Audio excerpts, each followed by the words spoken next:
প্রিয় মুসলিম ভাই ও বোনেরা, নতুন বছর এলেই আমরা পার্ক খুঁজি, ঘোরাঘুরি করার জায়গা খুঁজি, কে কার সাথে যাবে এই চিন্তায় থাকি।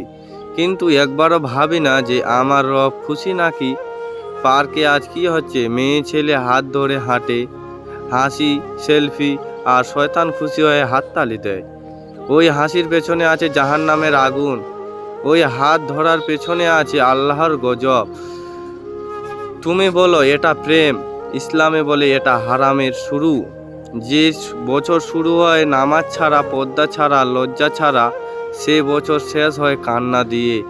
আজ আনন্দ, কাল আফসোস, আর শেষে তৌবা, সময় থাকে না। মনে রেখো, ইসলাম আনন্দ হারাম করেনি, কিন্তু ইসলামে হারাম আনন্দ নিষেধ করেছেন। আজই থামো, আজই ফিরে আসো, নতুন বছর শুরু করো আল্লাহ দিয়ে। যে আনন্দ আল্লাহর ভয় কেড়ে নেয়, সে আনন্দ ধ্বংস ছাড়া কিছু না। আল্লাহ আমাদের সবাইকে হেফাজত করুন, আমিন।